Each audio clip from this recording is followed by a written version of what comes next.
आज हम आपसे बात करने वाले हैं कि कोई भी कंपनी आईपीओ क्यों लाती है। आईपीओ को लाने का उसका स्टॉक मार्केट में रीजन क्या है।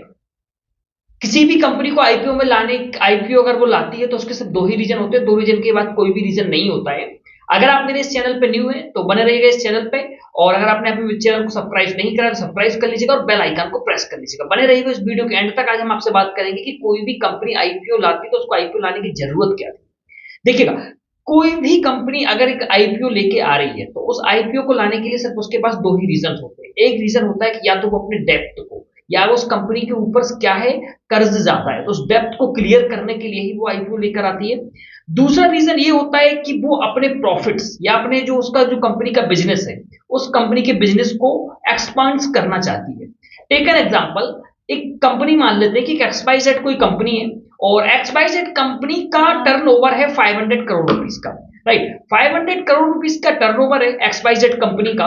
अब उस कंपनी की अगर मैं बात करूं तो पूरे इंडिया के अंदर 10 सिटीज में ऑफिस अवेलेबल है, लेकिन वो कंपनी चाह रही है कि मैं अपनी कंपनी के इंडिया के अंदर 100 सिटीज में क्या करूं, ब्रांचेस ओपन करो। अब अगर उन 100 सिटीज में अगर वो ब्रांचेस को ओपन करने के लिए जा रहे हैं तो उनको वहां पे फंड की रिक्वायरमेंट हो रही है। अब फंड की रिक्वायरमेंट होने के लिए उनको सबसे पहले बस दो चीजें होती हैं, या तो वो एंजल फंडिंग कर सकते हैं या फिर वो आईपीओ के जरिए पैसे को कलेक्ट कर सकते हैं या जुटा सकते हैं। अब अगर उनको रिक्वायरमेंट पड़ रहा है इसके लिए 1000 करोड़ रुपीस का, 500 crore rupees turnover XYZ company का, अब उनको 1000 करोड़ रुपीस का जरूरत पड़ रहा है। अब उन्हें एंजल फंडिंग पे जाते हैं तो एंजल फंडिंग में किसी ने मान के चलेगा, कोई एंजल फंडिंग से जो होता है, एंजल फंडिंग का मतलब ये होता है कि कोई भी इन्वेस्टर्स आके आपकी कंपनी में इन्वेस्टमेंट कर देता है। अब उन्होंने वो ट्राई करा तो एंजल फंडिंग से उनको 500 करोड़ रुपीस का क्या हो गया, एक हेल्प हो गई, लेकिन फिर भी उनको 500 करोड़ रुपीस का रिक्वायरमेंट हो रहा है। तो वो क्या करेंगे, वो मार्केट में आएंगे और आईपीओ के थ्रू ही मार्केट में आएंगे। अब उनके लिए सबसे पहले क्या करना होगा, जब वो 500 करोड़ रुपीस का करेंगे तो उसके लिए अब ऐसा तो है नहीं कि अगर कोई कंपनी एक्सवाईजेड कंपनी है उसको 500 करोड़ रुपीस की और रिक्वायरमेंट पड़ रही है और वो आईपीओ लाए और अगर सीधे अगर कस्टमर्स के पास जाए या किसी के पास भी जाती है और वो कंपनी बोले कि यार मुझे अपने बिजनेस को एक्सपांड करना है और एक्सपांड करने के लिए आप मुझे 1 करोड़ रुपीस दे दीजिएगा, तो क्या आप लोग में से कोई भी देगा? नहीं देगा। क्यों नहीं देंगे? इसलिए नहीं देंगे क्योंकि आपको पता है कि यार मैं अगर आपके लिए 1 करोड़ रुपीस दे रहा हूं तो मुझे उसके अगेंस्ट में क्या मिल रहा है, कुछ भी नहीं मिल रहा है। आपके पास सिक्योरिटी सेफ्टी कुछ भी नहीं है, इसलिए आप उसको नहीं देंगे। तो डायरेक्टली कंपनी कहां आती है, आईपीओ पे आती है। आईपीओ मतलब कि पब्लिक से ही पैसा जुटाना है यहाँ पे, लेकिन यहां से पब्लिक से पैसा कैसे जुटाएगी, क्योंकि अगर आप उनको 1 करोड़ रुपए दोगे तो आप उसके अगेंस्ट में आपको क्या मिलेंगे, शेयर मिलेंगे। तो इसलिए वो आईपीओ लेके आती है। तो आईपीओ में अब होता क्या है कि सबसे पहले उसको स्टार्टिंग में एनएसई बीएसई में लिस्टेड होना होता है और उसकी जो फॉर्मेलिटीज होती है वो सेबी की गाइडलाइंस होती है, उन गाइडलाइंस को फॉलो करके वो आईपीओ में आते हैं।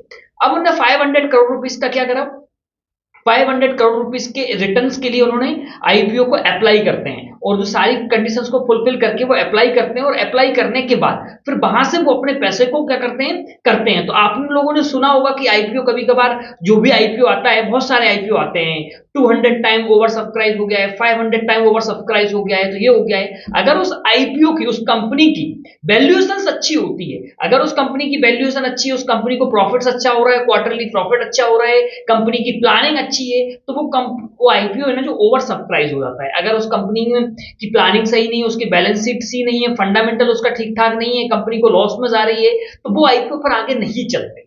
क्यों नहीं चलते हैं? क्योंकि उसकी वो ऑलरेडी लॉस मेकिंग कंपनी है और वो अगर मार्केट में आ रही है तो अपनी डेप्थ को क्लियर करने के लिए आ रही है। और अगर कोई आईपीओ, कोई कंपनी अगर अपनी आईपीओ लेके आ रहा है और वो अपने प्रॉफिट को क्या करना चाह रहा है, बढ़ाना चाह रहा है, या अपने बिजनेस को एक्सपांड करने के लिए अगर वो मार्केट में आ रहा है तो वो आईपीओ डेफिनेटली चलता है।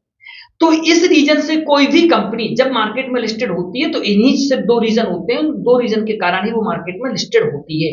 या तो वो अपने बिजनेस को एक्सपांड करना चाहेंगे या फिर उनके पास कर्ज है, उस कर्ज को फ्री करने के लिए वो मार्केट में पब्लिक से पैसा को कलेक्ट करना चाहते हैं, जुटाना चाहते हैं। अगर आपको ये वीडियो पसंद आई हो तो आप मुझे कमेंट बॉक्स में जरूर बताइएगा। इस प्रकार की वीडियो के लिए मैं आपको फिर से अगेंस्ट जो भी वीडियो आएगा उस वीडियो में हम आपको बताएंगे कि आईपीओ के अप्लाई करने के लिए कौन कौन सी प्रोसेस होती है और